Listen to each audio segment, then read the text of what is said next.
And we are live. Let me put this up real quick. What's going on, family? I'm here with Professor Asher, and we're moving on to lesson 2 of Hebrew. If you didn't catch lesson 1, I guess I need to make like a separate folder for these. But if you didn't catch lesson 1, log on to YouTube and it's in there somewhere. Professor Asher, without further ado, what are we talking about today? Well, we'll be talking about consonants, right? So previously we talked about the history of the Hebrew language, and we saw that the language is both the grammar, which and of course the script that is used to write it. So before we even look at the consonants per se, we'll have to look at the history of the writing system. All right. Previously, we looked at the development of the Hebrew language, right? How the language was used at different points in time. Well, even during that development, there was also a separate development of the writing system. All right. So we are very used to seeing Hebrew written in, well, a very popular form, to even today in modern Israel, newspapers are written in that script. And even our Hebrew Bibles are written in that script. However, Hebrew was not always written in that manner, right? Hebrew did not always look like that when written down. So we're going to start our journey on this.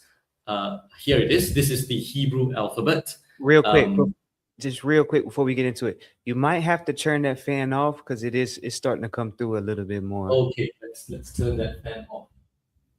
Where's the remote for that? We'll cut this up in editing, won't we?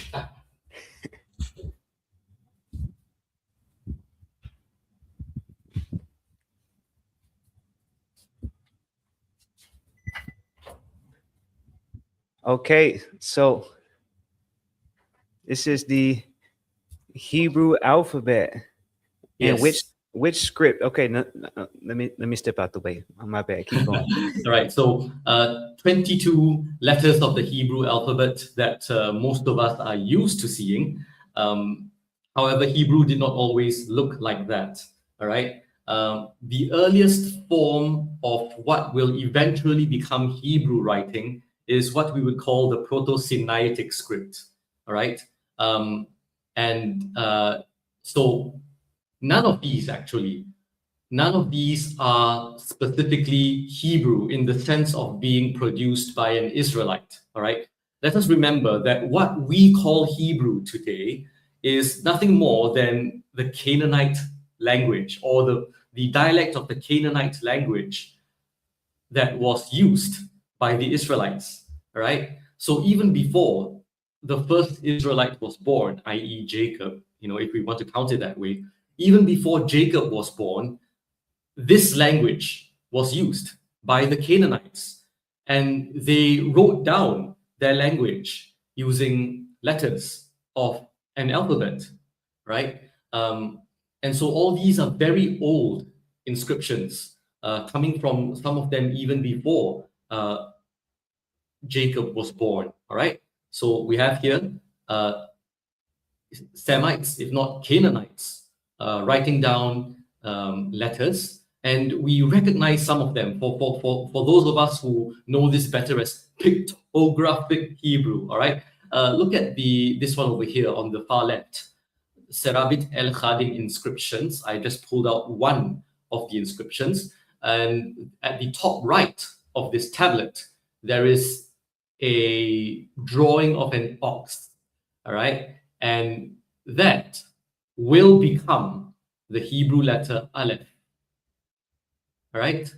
And then if you go down, there is an image of a head that would later become the Hebrew letter Resh. All right. But right now, nobody really knows what the people who wrote this down called it. Okay. We know as much that these letters will eventually evolve into the letters of the Hebrew alphabet. All right. but no one can say for sure that any of these were produced by Jacob or his descendants, i.e., Israelites. All right. The closest thing and the most possible one would be the one on the bottom right, the Canaanite comb. All right. Because it was found in the land of Canaan, right, the land of Israel, whereas the others, the other three, were found in Egypt. So Serabit El Khadim, that's in Egypt, Wadi El Hol, that is in Egypt. All right. But the Canaanite comb was found in Canaan, the land of Canaan, and arguably, if the dating is right, it could have been Jacob or one of his immediate descendants. All right. But again, look, even the writing on this comb does not exactly resemble what many people think of as pictographic Hebrew, right? We know that these are letters of an alphabet because we can see certain features of an alphabet, like recurring images, right? Here we have, you can see my mouse. Is my mouse visible? Yeah, it's visible, right? There's a kind of a snake, and then there is another snake not too far away, and then there is this curvy wave, right? And there is another curvy wave right below it. So yes, it is an alphabet, all right? Looking at the other inscription, yeah, okay, there's this symbol over here. Oh, there is another occurrence of this symbol. Okay, we get that these are letters. But what letters are these? And actually, scholars are not entirely sure of each letter. They can make educated guesses. You know, I just made an educated guess for you, right? The ox would eventually become the Aleph, the head will become the Resh. But for many other of these symbols, scholars are not entirely sure, right? So if you ask me, can I read this? I'll tell you no one can. Scholars have made guesses, all right? But again, these are at the most educated guesses. So just real quick, and for clarity, can you hear me okay? Yep, I hear you okay. Okay, so nothing that you have on this screen right now is Paleo Hebrew. That's a clarifying question. Okay, these are all seeds of what we begin to understand to be Paleo Hebrew. Right. So these are, I would say that the scripture and the language would be the ancestor of what will later become Hebrew. Okay, and with that said, does anybody know? I mean, if they don't know how to read it, I would assume they don't know this next question. Is this phonetic?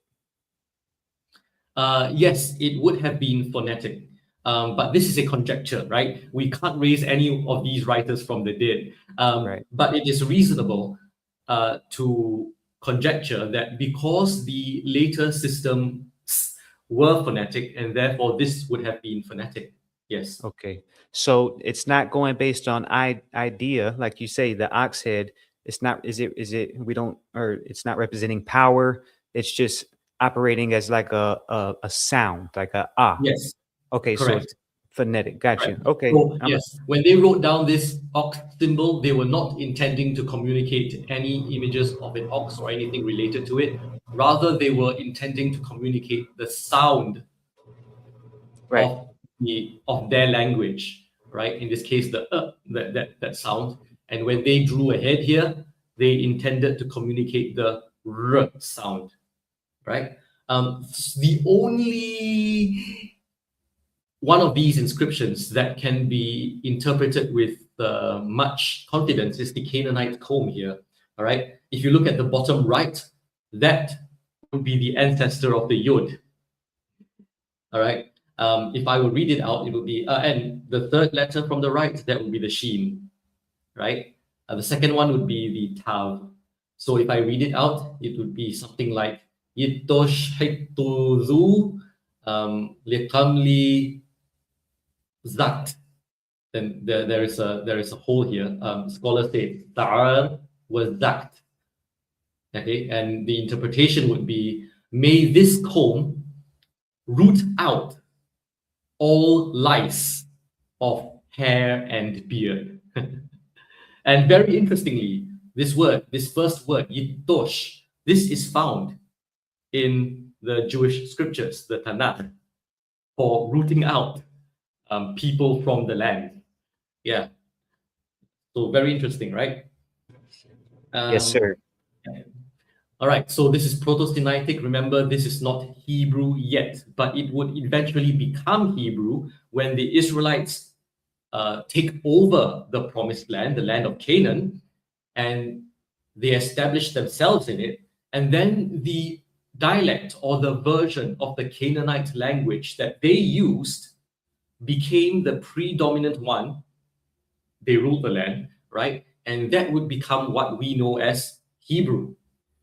And they would also adopt the writing system that the Canaanites would have already been using, which is the Phoenician script.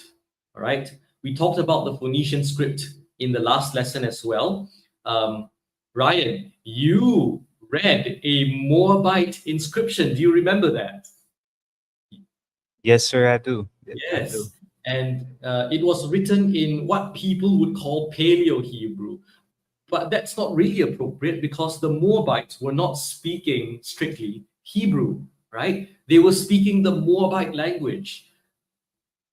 But the better framing would be that the Moabite language and the Hebrew language were just different dialects of the Canaanite language family, right? And they used the same script, the same 22 letters to write their languages because their languages were so close together, right? So, examples of the Phoenician script to write Hebrew. I would say the earliest example would be the Ketef Hinnom scrolls, all right, which were written in metal, all right. I think it is silver, and if you look at the writing, that's what many people call Paleo Hebrew, and we are calling Phoenician script because that was the form of writing that was used by all the Canaanites, not just the Israelites, right? And what is very interesting about the Ketef Hinnom scrolls, this one especially, is that it contains the priestly blessing from Numbers chapter 6. Yavarechecha Yehovah ve'yishmerecha. It's right here. So this is actually the earliest attestation of Jewish scripture in written form. All right? Very interesting. Real quick before you go further, I want to let anybody know that's watching this live. If you got a question, feel free to interrupt by dropping a comment, or if you want to come up and watch from the live platform, you can do that as well. That way you can unmute, interrupt Asher like I always do, and ask your question as well. That's it. All right.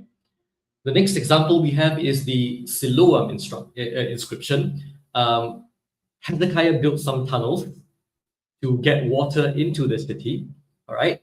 And toward the end of the tunneling expedition, someone wrote this inscription down. And I've zoomed in, all right? This is not the full inscription. I've zoomed in on a section of it, all right? One of the workers wrote this down to commemorate the completion of the tunneling effort, all right? And we can see, now that this is much clearer, the first word here from at the top right, Nekeiva. Nekeiva is a tunnel. That's the word for tunnel, right? Nekeiva. Nun, Kof, Bet, and He, right? Siloam inscription. Okay, the next one is the royal steward inscription. This is an inscription that was found on a catacomb, well, someone's tomb. It is someone's tomb. However, the name of the person is unfortunately missing. There is a big hole where the name of the person should be. The only fragment remaining from this person's name is the last three letters, Yahoo, which indicates that it is a theophoric name. But who it is, we have a few candidates, right? Could it be a guy named Yeshayahu? Could it be, Yoshiyahu? Could it be? Who knows? And many people speculate that it could have been Shevnayahu, right? That is found in the Bible, Shevna, all right? Because he is here described as being over the house, whatever that means, all right? So he is probably a royal steward, a manager on behalf of the king of Israel, all right? But exactly which royal steward this is hard to tell. Okay. And finally, we zoom into the years of silence. This is the Lachish letters. Oh wait, not the years of silence yet. This was probably written shortly before the fall of Jerusalem, right? This was found in what was probably a military camp. A subordinate officer is writing to his superior officer, and he introduces himself as Abdecha Hoshayahu, your servant Hoshayahu, right? So he is addressing his superior officer. And in this letter, he says he apparently his superior officer had accused him of not being able to read, and now Hoshayahu is saying, "Hey, I read every letter that you send me." Yeah. Right? But notice all this written in the Phoenician script. And also, you would find that there are differences, all right? There was not a strictly unified script, all right? Even by looking at the Aleph, you would find some differences. So, for example, in the Siloam inscription, the Aleph you would find here, bottom right of the Siloam inscription, there's the Tav, and then the second from the right, that's an Aleph. That's an Aleph. All right, it's written like an F. Then in the same inscription on the left here, oh look, there are two Alephs side by side, and look at that. One is written like an F, the other one is written in the more well-known form, right? That's that triangle, right? So even in the same inscription, you would find some variation. And then let's look at the royal steward inscription right here, where my mouse is pointing. That's an Aleph. Now this Aleph has an extra line over here, an extra line. So it's like a Z, a reverse Z, right? With that extra line and then a skewer through it, all right? And you would see that this is consistent on this inscription, probably because it's, I guess this is the, royal scribe or something, I don't know, the royal chiseler, right? That's another Aleph, right? The reverse Z with the skewer through it. Another reverse Z with a skewer through it. Very different, a little different from how the Aleph is written in the Siloam inscription. Yep. In the Ketef Hinnom scrolls also you'll see this here. This is an Aleph, the reverse Z with a skewer through it. All right. But when we come to the Lachish letters, let's find an Aleph here, this one, right? The skewer is no longer so long. It's not so long anymore, right? So there are even variations among the Israelites about how they write the letters. Any comments or questions at this point? Just a clarifying question. All of this is before the Babylonian exile, right? Yes, all of this is before the Babylonian exile, right? Gotcha. And they are all Israelites, right?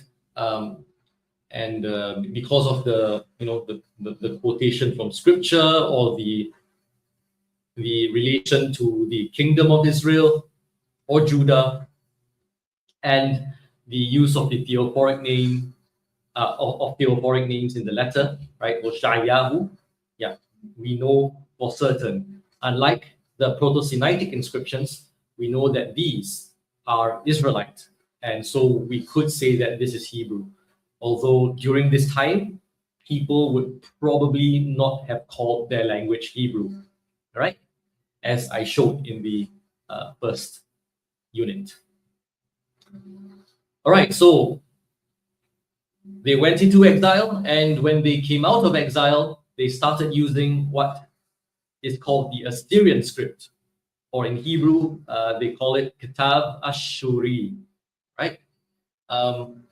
The earliest example that we have of that is from the Dead Sea Scrolls, right? The Dead Sea Scrolls are mostly written in the Assyrian script.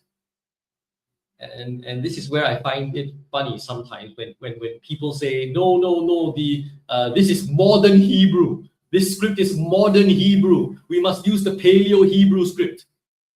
And then their heroes who wrote the Dead Sea Scrolls used this script that they accused to be modern Hebrew. Apparently they didn't have a problem with it. Right. And just a clarifying question for people that don't know, what are the Dead Sea Scrolls? I know that's a very that is a very broad question, but just like summarize that real quick for us. All right. So what we call the Dead Sea Scrolls are manuscripts in Hebrew, Aramaic, Greek, Nabatean, and some other languages. Manuscripts produced by Jews, right? That were found in the area of Qumran, or close to and around the Dead Sea. And that's why we call it the Dead Sea Scrolls, right? But these are manuscripts produced by Jews, or at least Israelites, written in their languages, Hebrew, Aramaic, and Greek, right? And when they wrote Hebrew, sometimes they would use the Paleo Hebrew script, right, to feel a bit more archaic, but most times they would use the Assyrian script. And what do the Dead Sea Scrolls date to? And I know that varies, but just a general range. In general, that would be 3rd century to 3rd century BC to 1st century CE, generally. Yeah.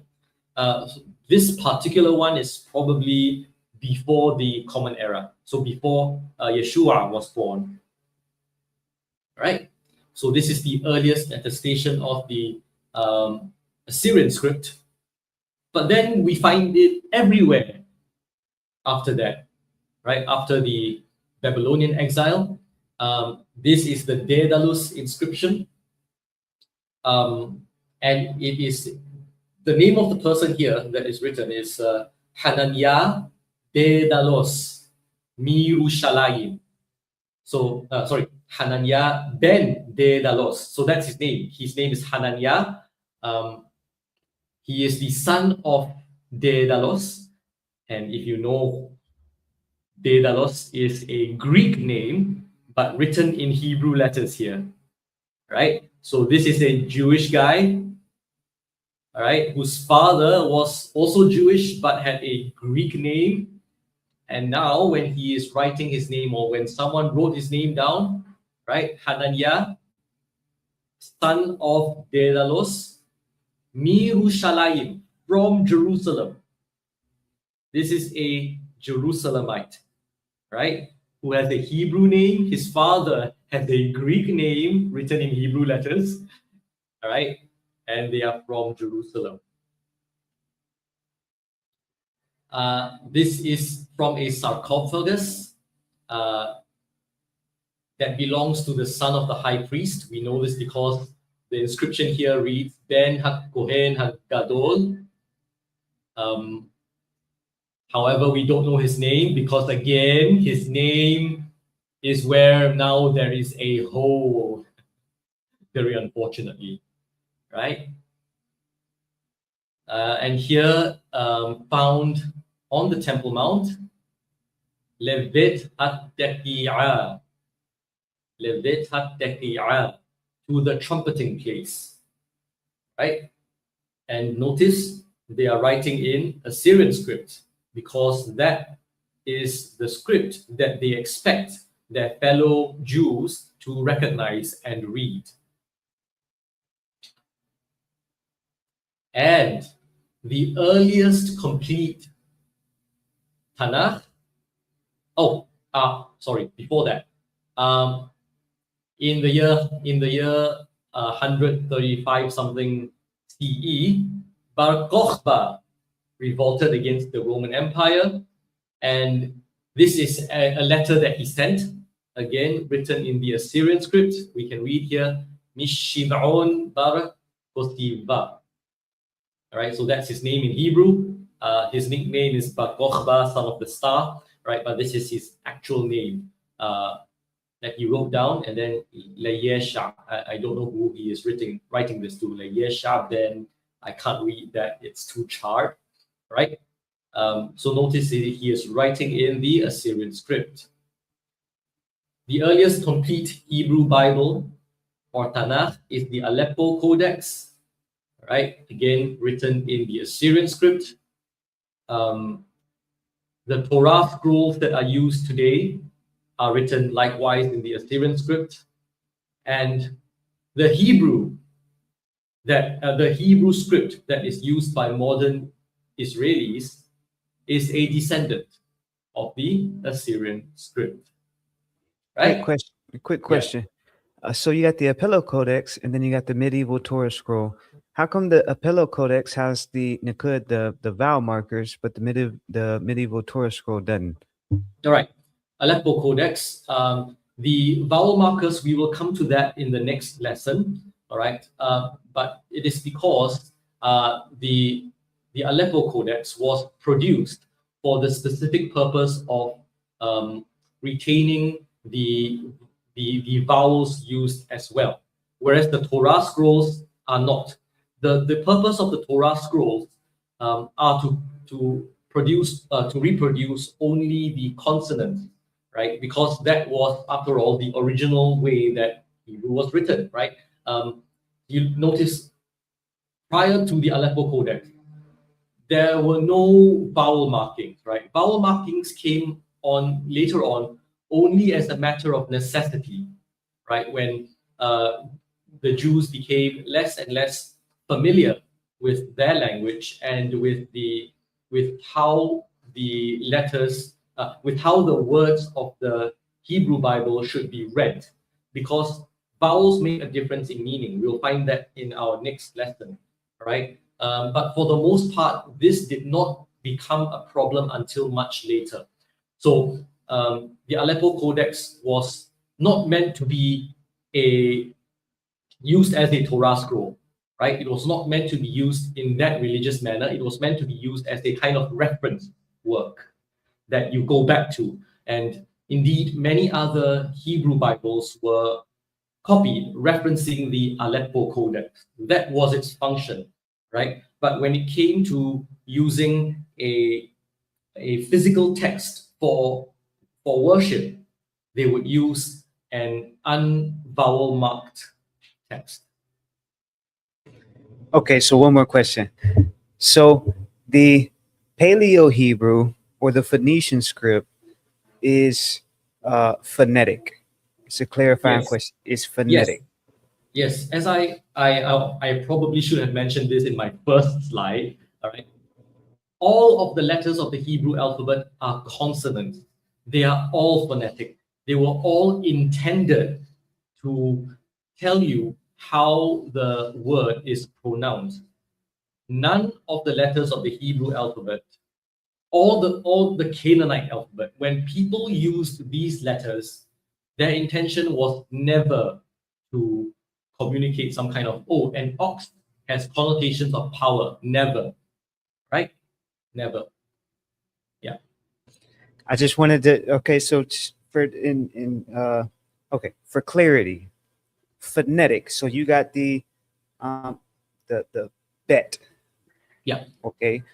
That it was a bet, not because it represented a house, but because it represented the noise ba. The ba sound. All right. There is a very logical way to prove this. All right. First of all, we have to realize that a language is spoken before it is written down. Right? People don't come up with a language from the writing. No. They speak the language first, and then they think to themselves, okay, now we have to represent what we say in writing so that it can be read by a later person, right? And so that is how writing came about.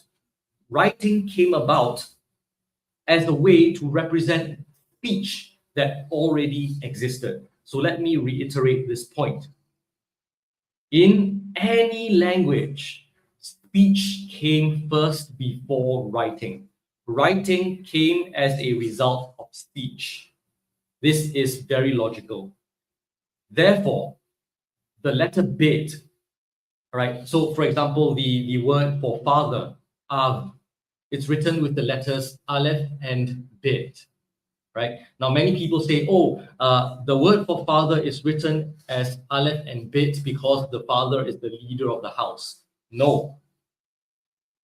The word Av, father, is written as Aleph and Bet because the word was pronounced as Av.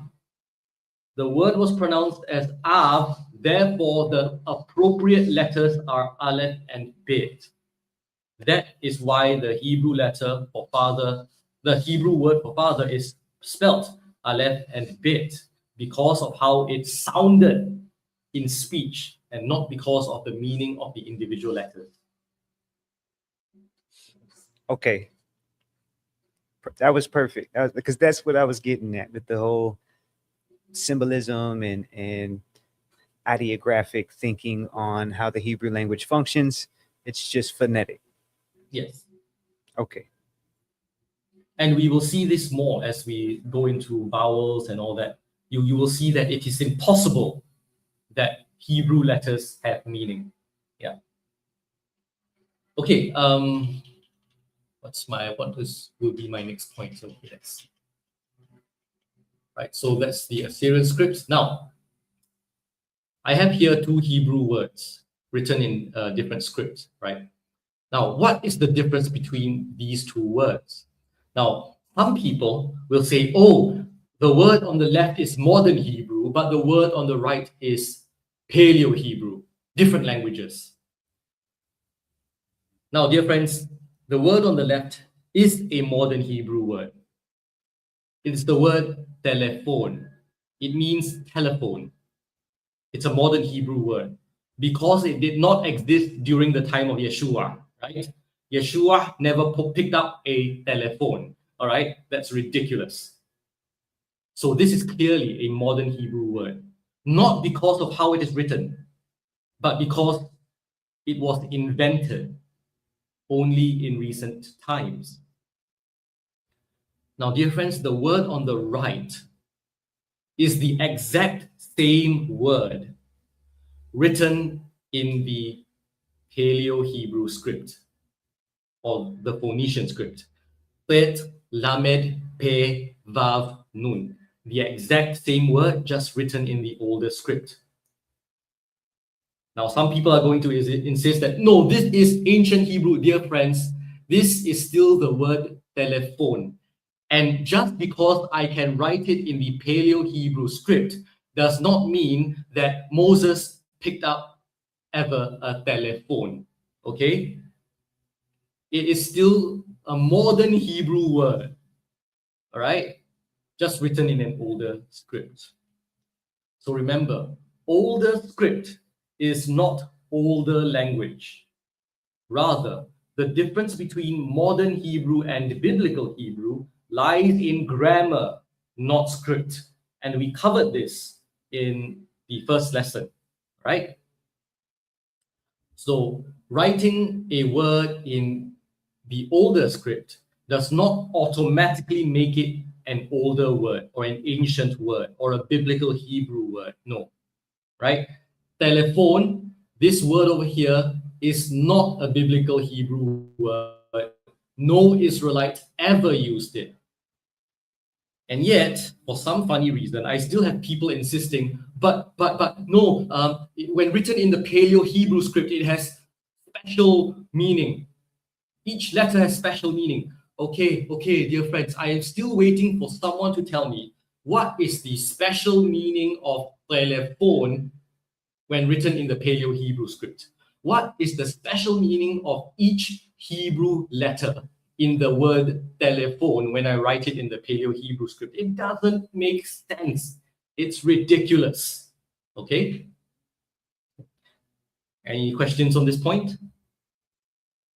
No? All right. Okay, next. So how do we pronounce Hebrew? Well, we don't know how the ancient Israelites pronounced Hebrew because we don't have any audio recordings, right? We can have some educated guesses. We have some educated guesses of how Hebrew was pronounced in the maybe 3rd to 1st centuries after the time of Malachi, right? But before that, we don't know how Moses would have pronounced Hebrew. We don't know how David would have pronounced Hebrew. Nonetheless, today, there are different pronunciation schemes. I should title this pronunciation schemes. Never mind, some other time. Pronunciation schemes, all right? So these are the different pronunciation schemes. Yemenite obviously originated from Yemen. Mizrahi describes the Middle Eastern region, right? Arabia and whatnot. Sephardi is the region of Western Europe. Ashkenazi is the region of Eastern Europe. And then modern Israeli is how Hebrew is pronounced in the modern state of Israel. So let's take a look at an example. This is the word for Sabbath. How would you pronounce it, Ryan? Shabbat. Yeah, that's how you would pronounce it. I mean, even between us, we have a difference in how we pronounce English, isn't it? You're a Yank. How would you pronounce D-A-N-C-E? Dance. Oh, you reb. Well, here in Singapore, we were once a colony of the British Empire, so we pronounce it as dance, right? Dance. Same word, different pronunciation. But just because we pronounce it differently doesn't make it, doesn't which one of us is correct? I mean, of Neither. course, What? How dare you, you reb? You might have beaten us on the 4th of July. Okay, never mind. Right? Just because we pronounce it differently doesn't mean that that either of us is any less speaking English. So, how is this word pronounced in the different pronunciation schemes? Well, the Yemenites would pronounce it as Shabboth, right? So, a few differences with how it is usually pronounced. This vowel over here, they pronounce it with a very deep "or" sound, all right? And then the bit, because of the dot inside, which is the dagesh, right? They pronounce it with a doubling, right? So it's not Shabbat or something, it's Shabboth, right? So the B is doubled. The Mizrahi will pronounce it as Shabbat, right? Again with the doubling, but this vowel here would be a longer sound. So the first vowel is shorter and the second vowel is longer. Shabbat. Okay. And also the tav, right? The Yemenites would pronounce it as a soft t sound, whereas the Mizrahi will pronounce it as a hard t sound. The Sephardi, and I'm generalizing, okay? Obviously, there'll be variance even among these groups, right? But generally, this would be true. They would also double the bit, Shabbat, but they would make less of a difference between the two vowels here, Shabbat. The modern Israeli would say it exactly how you say it, Shabbat, right? They no longer double the bit. In principle, they are taught to, but when you speak, they tend not to, right? And finally, the Ashkenazi would just say Shabbos. How Germanic. So whereas everyone else knows to put the emphasis on the right syllable, the emphasis on the right syllable, the Ashkenazi put the emphasis on the wrong syllable. Well, who's to say they're wrong, right? But they would put the emphasis on the first syllable, Sha, rather than the rest of us, right? Shabbat. And then they pronounce the tav as an S sound. Shabbos. That's fun to say. Okay. right? So how would you pronounce Hebrew? Well, pick one. Just real quick. So in the Ashkenazis, and I'm sorry for interrupting, of course, but the Ashkenazis, they're so influenced by Yiddish. Do they just pronounce it different? Because I don't know how Ashkenazis speak. Yeah, ultimately, well, Yiddish is a Germanic language, right? Right. Ultimately, they are influenced by German, right? And then they meshed together German and Hebrew to become Yiddish. But even their pronunciation of Hebrew is also influenced by the Germanic way of speaking. Okay. Yeah. Yes, so pick one. So personally, you would find that I would pronounce things more in the Mizrahi manner, but I would encourage people, and normally people would learn the modern Israeli pronunciation scheme, right? So Yeah. I won't teach the pronunciation here. I think we are almost out of time, but I do recommend e-teacher Hebrew before they became something else, right? So if you scan the QR code here, this comes from a time when I would still affirm them, all right? And you will learn the modern Israeli pronunciation scheme here, right? But just so that people are not surprised by the way I pronounce Hebrew, let me point out some differences of how I pronounce it compared to the modern Israeli scheme, right? So the eighth letter here is het. I pronounce it as het, all right? It's a sound, so it comes from the throat. Now, modern Israelis today cannot produce this sound, all right? So this letter was pronounced as long, long time ago. But today, modern Israelis pronounce it as ha. So they call this letter het, whereas I call it het, all right? So I pronounce it in the ancient way. Likewise, the ayin, right? It's pronounced using the throat. Ayin. However, again, modern Israelis cannot produce that sound. So they say ayin. They pronounce the ayin in exactly the same way that they pronounce the aleph, right? And this is interesting because there are many people who are saying that, oh, you must pronounce the Messiah's name exactly how it is, if not, you are not saved.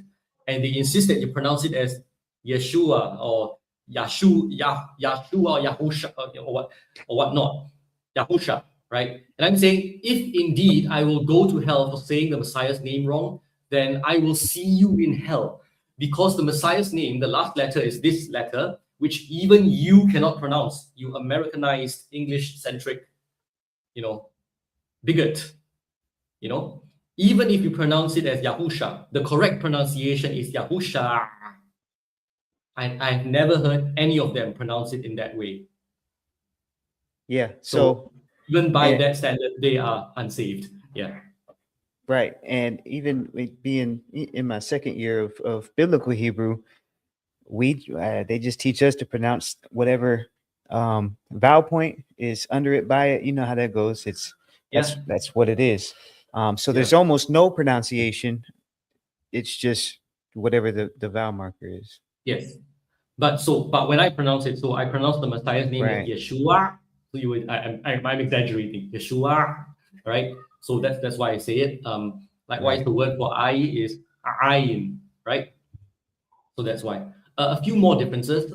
This letter here, in modern Hebrew pronunciation is sade, right? Whereas I pronounce it as sade, all right? So here, this is the letter Kof. So it's again pronounced a little toward the back, Kof. But modern Israelis will pronounce it as Kof, exactly the same as Kaf, right? So there are differences, but it's the same language, right? And I've tried it, and Israelis can understand what I'm saying. They just think that I rose from the dead or something, Yeah. Okay. Oh, one more letter. The ninth letter, Plet. So I pronounce it as Pa, Pa. But modern Israelis pronounce it in the same way as Tav, Tet, Tav, right? Wait, say that again. I never heard that before. Twet. Toit, to. Okay. Okay, so that was how it was pronounced a long time ago, right? And Right. today, the Arabic language preserves this pronunciation. So this letter became the Arabic letter ta, and so that's why I pronounce it that way. Yes. Right. Okay. So before you click off here, and I know you're running out of time, just hit on the Vavwa thing real quick. All right. So um, this letter, we call it Vav.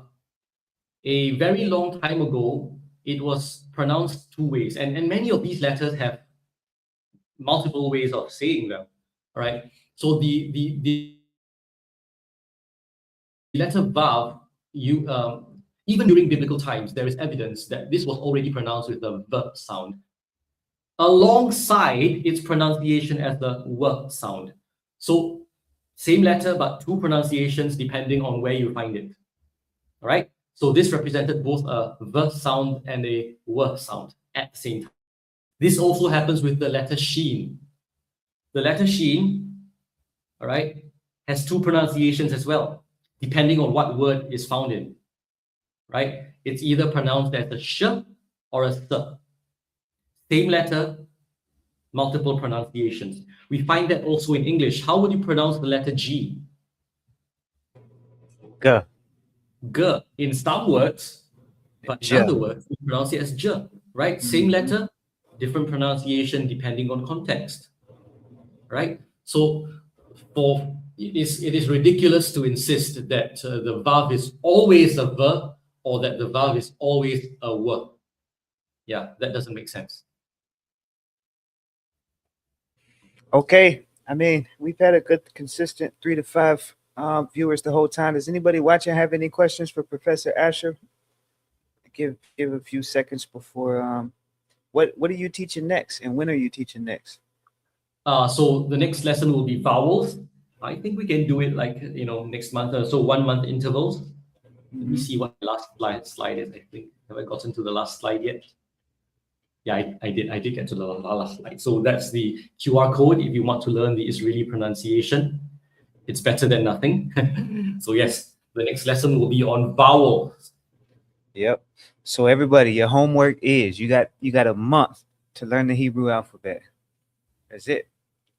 Yeah. Professor Asher, I really appreciate you taking that. And just for clarity, because I didn't give you enough introduction, but we do have some new subscribers. So what do you do for a living? Well, I am a professor at a Bible school. If you want to check it out, it's very long. Asia Pacific Institution of International Studies. Yeah. Okay. Yeah. And what do you do there? I'm a professor of history. Okay. But really, I manage all the academic stuff alongside the theological stuff, and I leave the rest of the faculty to do the practical application. Yeah. Right. And how long have you been studying the Hebrew language? We never stop learning, don't we? And I've been learning Hebrew since I was 16. Oh, wow, I'm old. So that means I've been learning for 16, 17 years now. Wow. Okay. I can't wait to get up on your level, man. I just don't want to wait 16 years to do it, though,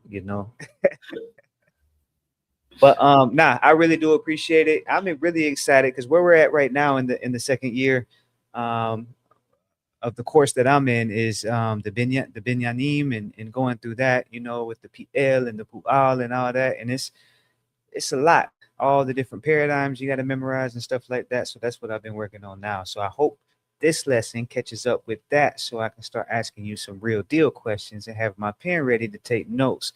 But I really do appreciate you taking out the time to do teachings like this. I know there's a lot of confusion out there with the Hebrew language, especially in the Torah observant movement, how the language gets abused and you see all types of weird stuff, weird doctrines around it. And then in the sacred name movement, oh my gosh, with the whole pronunciation of the name and stuff like that. So I appreciate you taking out the time to do this. And it doesn't look like anybody has any questions. So I guess that's it, my bro. All right. All right. I appreciate you. Toda reba. Thank you, everybody, for watching.